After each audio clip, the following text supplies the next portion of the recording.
warahmatullahi wabarakatuh. Saya Bribtu Anggi. Saya Bribda Dea. Selamat datang di podcast SDM Ranca. Sebelum menyaksikan podcast SDM Ranca, jangan lupa like, komen, Dan subscribe ke YouTube channel channel Biro SDM Polda Sumbar. Oh iya Bang, kali ini kita kedatangan tamu spesial, salah satu perwira dari Biro SDM Polda Betul Sumatera sekali, Barat. Dek. Pasti Abang tahu orangnya siapa. Tahu banget lah. Mari kita sambut aja ya Bang. Iya. Ibu AKP Era Natalia SHMM. Kasubag kompeten Selamat Biro SDM sore. Polda Sumbar. Selamat datang Ibu di podcast. Terima kita. kasih Dea, Anggi Ya, Bu. sudah diundang ke podcast Siap. SDM Ranca. SDM Ranca. Bagaimana kabarnya Ibu Ijin? Alhamdulillah baik. Alhamdulillah sehat ya Bu. Siap. Izin Bu, udah berapa lama Ibu di SDM? Kalau saya di Biro SDM itu dari Bintara, kebetulan dari Bintara Sampai perwira tahun 99. Dan alhamdulillah 2008 berhasil mendapatkan perwira dan ditempatkan di Biro SDM. Kemudian 2010 sempat di Polresta Padang sebentar, lebih kurang 1 tahun. Kemudian kembali lagi ke SDM sampai hari ini.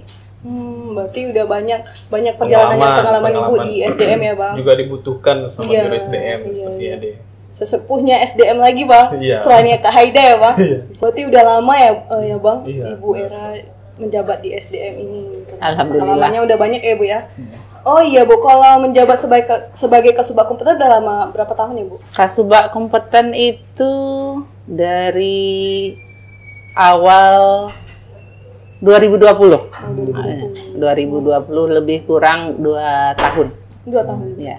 Jadi tugas-tugas sebagai Kasubag kompeten ini apa aja?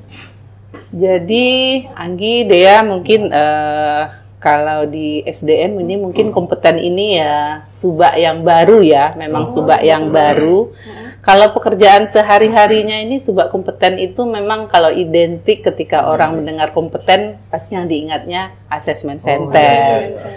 Nah, sementara tidak itu saja, jadi lebih spesifiknya sebenarnya ke penilaian kompetensi. Nah, kalau dahulunya tugas assessment center ini memang masih di Bingkar, tetapi diawaki oleh Subak Mutjab. Kemudian ketika Perpol baru sudah ada, Subak kompeten berdiri sendiri. Berarti termasuk terbaru ya Bang, Subak Iya. kompeten.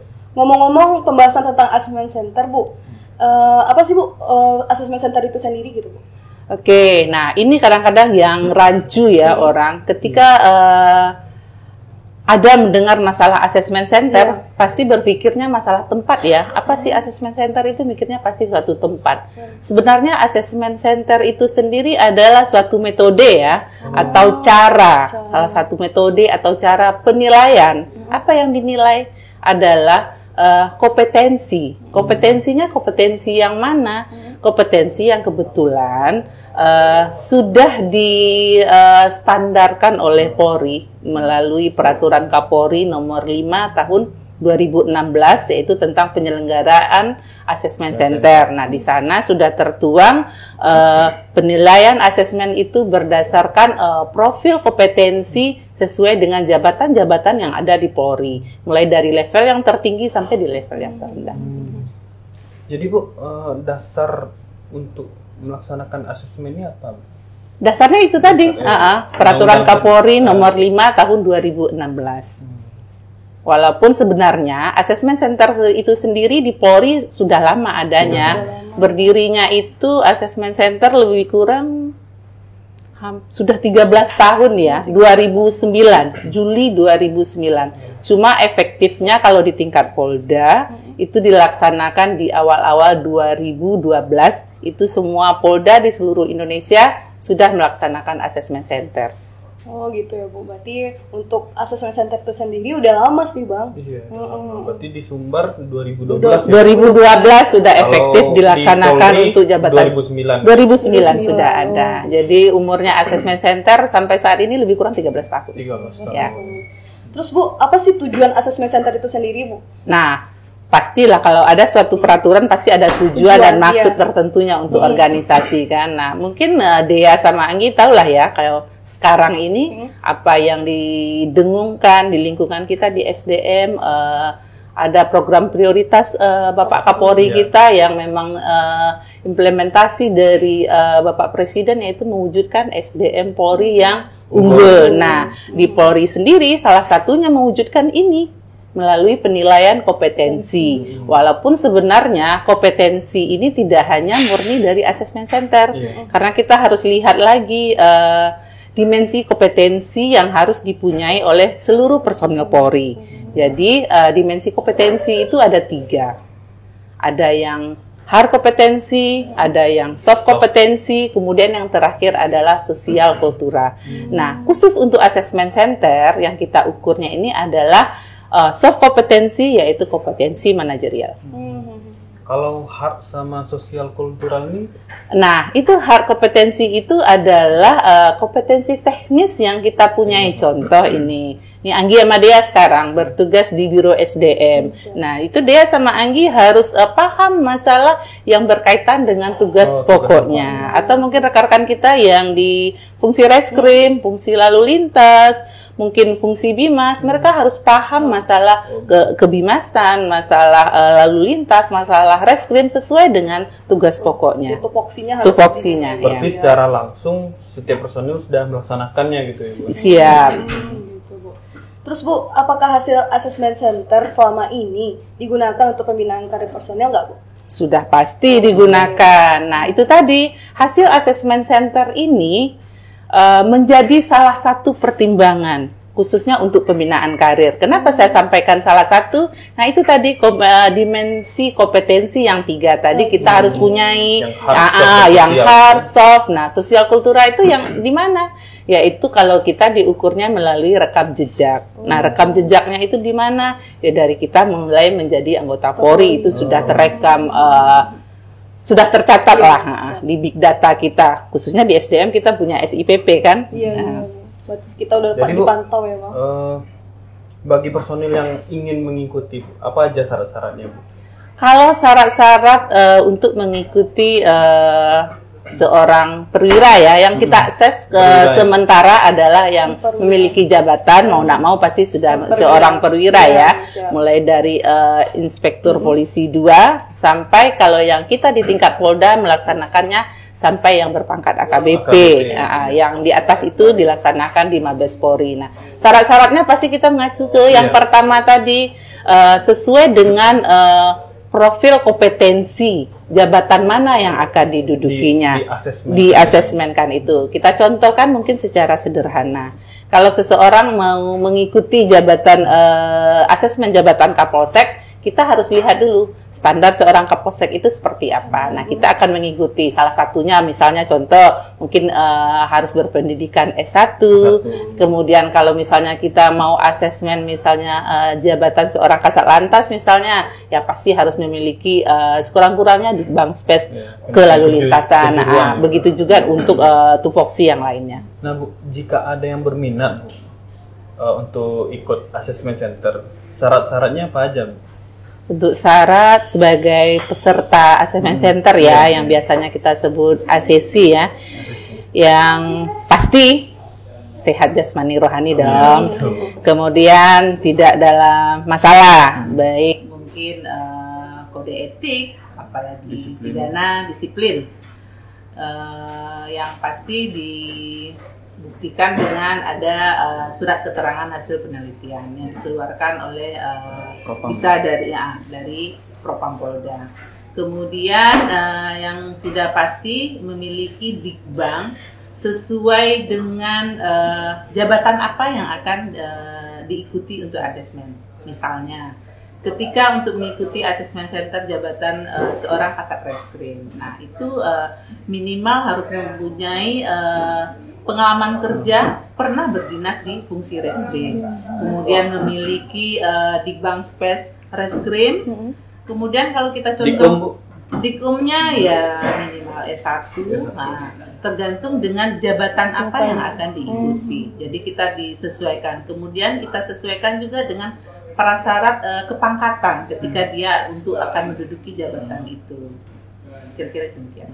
Oh, berarti gitu ya Bang, syarat-syarat untuk mengikuti asesmen Mengikuti center. assessment center gitu. Terus Bu, untuk pelaksanaannya Bu, siapa sih penguji yang dalam pelaksanaan asesmen center ini Bu? Apakah ada dari Polri sendiri? Apakah ada dari luar instansi?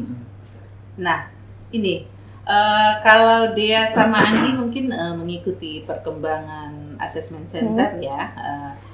Ini tidak hanya dilakukan di kita, di instansi kita Polri, di kementerian lembaga lain, asesmen center juga diwajibkan untuk ASN yang ada di sana ketika mereka akan menduduki suatu jabatan. Nah, cuma bedanya kita, boleh dikatakan mungkin unggulnya kita dari asesmen center di tempat yang lain, asesmen center Polri kita memiliki prinsipnya itu adalah multi-tool dan multi-asesor. Apa itu multi-tool? Alat ukur untuk menguji kompetensinya itu banyak. Kemudian yang menguji itu yang biasa kita sebut asesor. Nah, asesor itu tidak menguji cuma satu orang.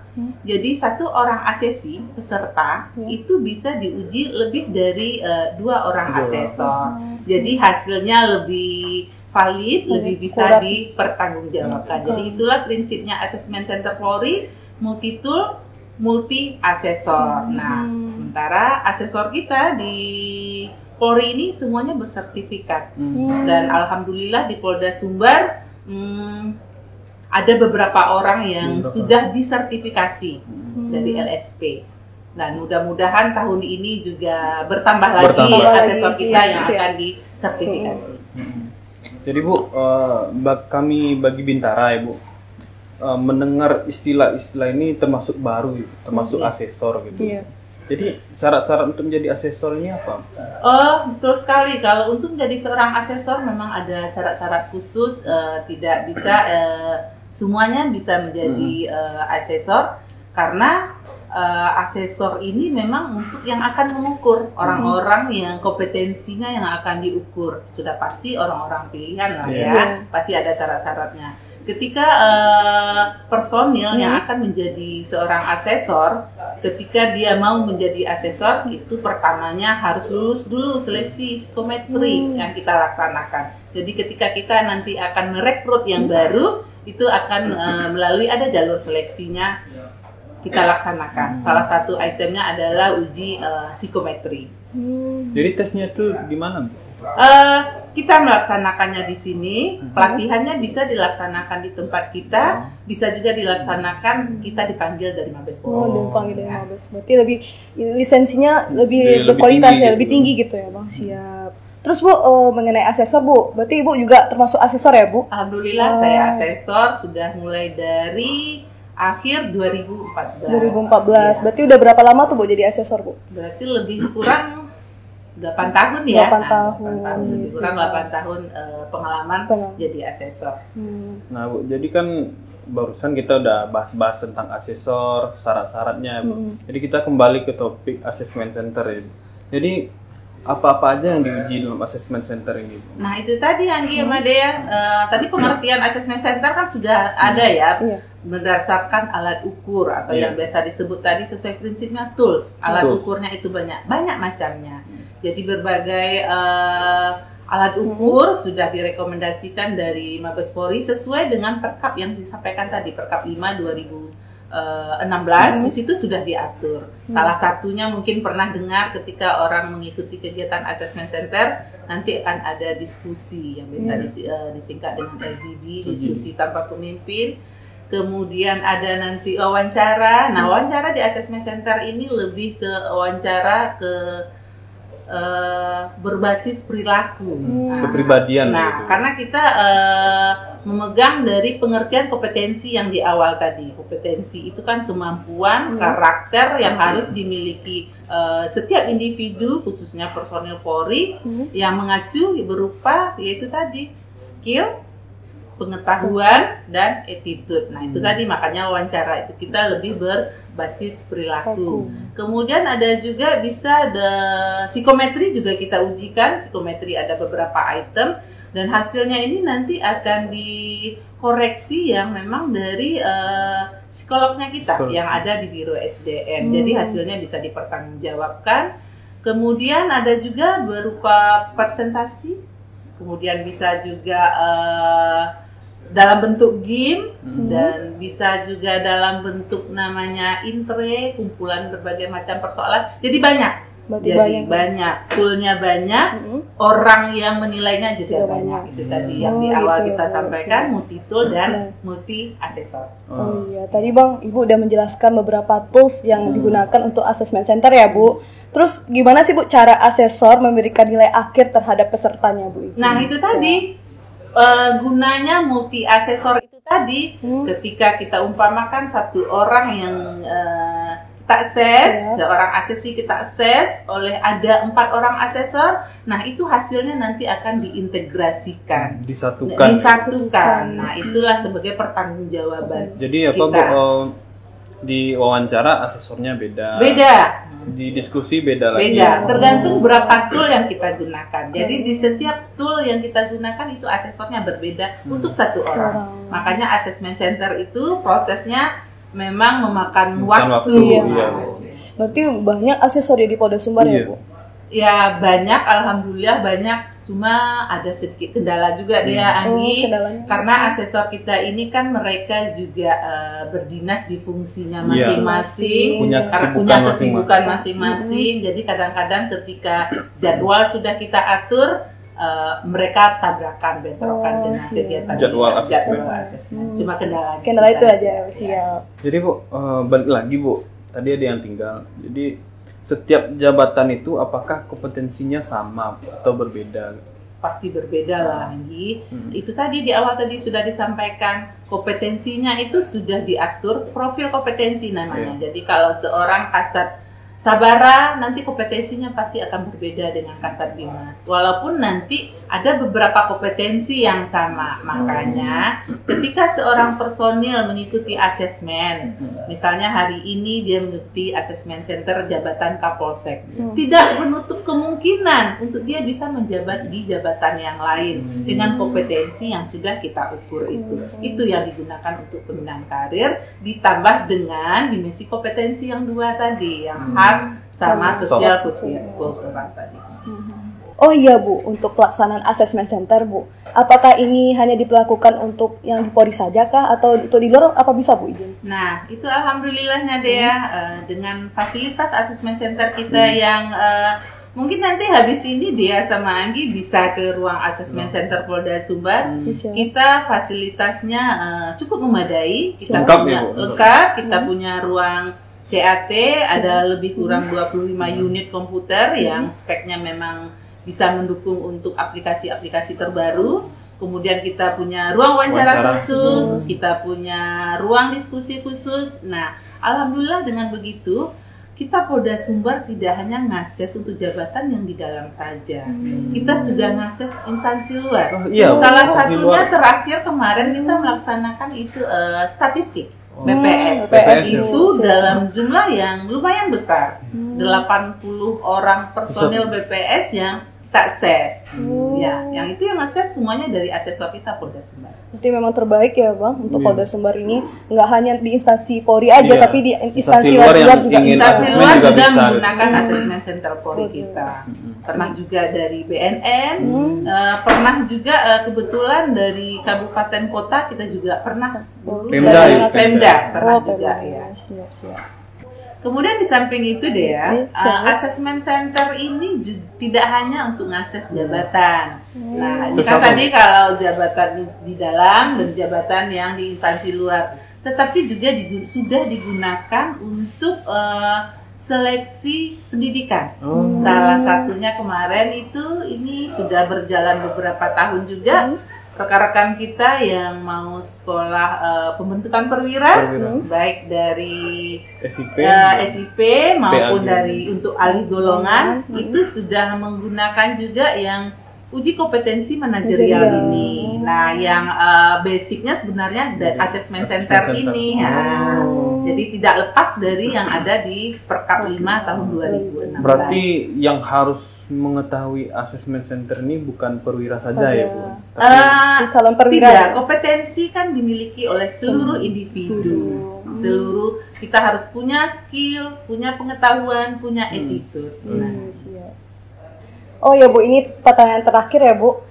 kasih dong Bu tips sukses dan lancar untuk bagi perwira yang belum paham tentang assessment center ini. Oke, kalau untuk tips sukses dalam pelaksanaan kegiatan asesmen maupun rekan-rekan yang untuk mengikuti seleksi pendidikan pembentukan perwira yang mungkin ada salah satu bagian materi uji tesnya adalah kemampuan manajerial, itu tidak sulit tipsnya sebenarnya.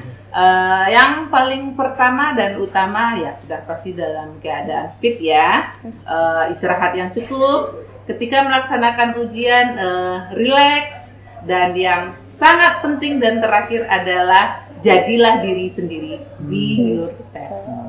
Jadi kalau nyontek-nyontek gak bisa ya Bu ya? Gak bisa, karena yang diukur adalah diri kita sendiri. Siap. Di awal Iya, Bang. tadi Ibu bilang assessment center ini ada yel-yelnya loh deh. Bu, ada yel-yelnya ya Bu? Iya. Kita mau diajarin deh. Oke. Kita ada slogannya ya, yang menunjukkan hasil ya asesmen yang kita laksanakan, Siap. yaitu terukur, tepat, dan terpercaya. Nah, mungkin terpercaya. mudah-mudahan berkenan nih. Siap, Sebelum kita tutup siap. ini ada sedikit gerakan nih. Siap. Biar teman-teman di rumah juga biar tahu. bisa juga lah. Siap. Yel-yelnya asesmen center Polri. Siap. Ketika kita mengucapkan terukur, Terukur, tepat, Tepat. dan Terpercaya. Siap. Siap. Oke. Kita sama-sama Mungkin ya. bisa Sama-sama ya, kita siap. Oke. Assessment Center Polri Terukur, tepat, terpercaya. Yeay. Terima kasih Ibu atas waktunya sudah meluangkan pada podcast SDM Rancak kali ini Bu izin. Terima Siap. kasih banyak juga sudah diundang. Mudah-mudahan informasi Siap. yang diberikan bisa bermanfaat untuk kita semua. Amin. Seluruh personil Polda Sumatera Sumatera Barat. Barat. Terima kasih kepada Dunsana semua yang sudah menyaksikan podcast SDM Rancak. Jangan lupa like, comment, Dan subscribe YouTube channel Biro SDM Polda Sumbar. Sekian dan terima kasih. Wassalamualaikum warahmatullahi wabarakatuh.